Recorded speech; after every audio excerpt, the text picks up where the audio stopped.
안녕하세요. 핵심 뉴스만 전해드리는 지인입니다. 구독과 좋아요는 제작자에게 큰 힘이 됩니다. 지인의 컨디션 난조로 당분간 지인 동생 지동이 녹음을 담당하게 되었습니다.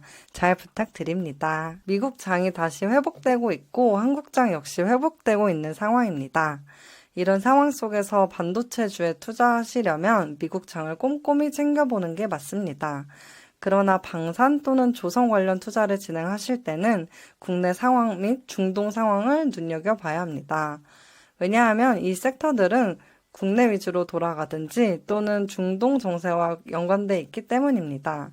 오늘 얘기해볼 업체는 중견기업 STX 엔진입니다. 일단 STX 엔진이 K9 자주포에 탑재되는 엔진을 어떻게 개발하게 됐는지 이를 알아보겠습니다. K9은 한화 에어로스페이스가 제작하고 있고 이미 많은 국가로 수출되고 있는 효자 방산 제품입니다. 그런데 말이죠. K9을 제작하는 데 필요한 기자재 가운데 엔진 관련 국산화율은 2021년 기준 60%에 그쳤습니다. 물론 한화 에어로스페이스가 모든 기술을 확보하는 것이 효율적인 일은 아닙니다. 다만 한국 대표 방산 제품인 K9이 한국 기술로만 이루어지지 않다는 점은 여러 국가에 수출하는 데 걸림돌이 되긴 합니다. 왜냐하면 독일 방산 업체 MTU의 승인이 없다면 K9 수출을 주도적으로 할 수 없었기 때문입니다. 이러한 사유로 국내 방산업계는 K9 자주포 엔진 국산화를 추진하게 됐고 이에 대한 협력업체로 STX 엔진이 선정된 것입니다.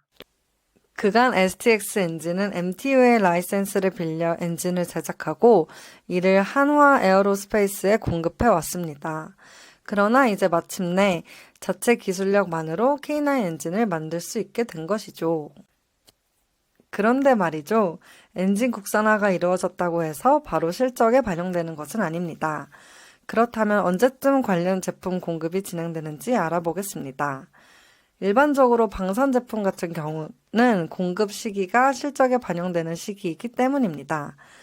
기사를 보시면 2024년 11월부터 STX 엔진은 한화 에어로스페이스의 국산화 엔진을 공급하게 됩니다.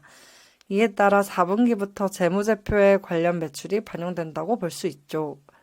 그리고 여기서 중요한 것은 해당 국산화 엔진 물량은 K9 이집트 수출용에 우선적으로 반영된다는 사실입니다. 그렇다면 왜 이집트 수출용 제품에 국산화 엔진이 반영되는지 이유를 살펴보겠습니다. 현재 한국에서 생산되고 있는 K9 엔진은 독일 MTU의 라이선스가 사용되어 왔습니다. 그리고 독일 정부는 분쟁을 하고 있는 나라들의 방산 제품을 수출할 경우 이를 줄곧 승인하지 않아 왔습니다. 그렇기 때문에 한국이 중동 시장을 집중적으로 공략하기 위해선 자체 기술력을 활용한 엔진이 필요했고 기술 개발을 추진해 온 것입니다. 그런데 말이죠. 이런 K9 자주포 국산화 엔진 적용은 극초반이라는 사실을 아셔야 합니다. 왜냐하면 이 엔진 개발 프로젝트는 원칙적으로 2025년까지 진행되기 때문입니다. 즉, STX 엔진은 꾸준히 국산화 엔진에 대한 연구 개발을 앞으로도 지속할 것이고 이를 활용해 국내에 공급되는 K9에도 해당 엔진을 공급할 가능성이 있습니다.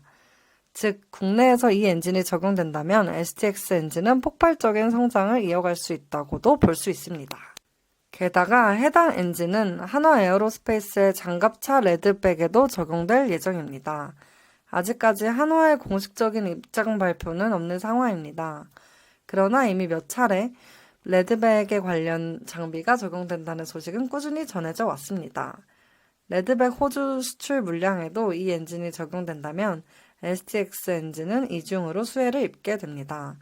즉, 아주 강력한 핵심 매출원이 더욱 강력해진다고 해석할 수도 있습니다.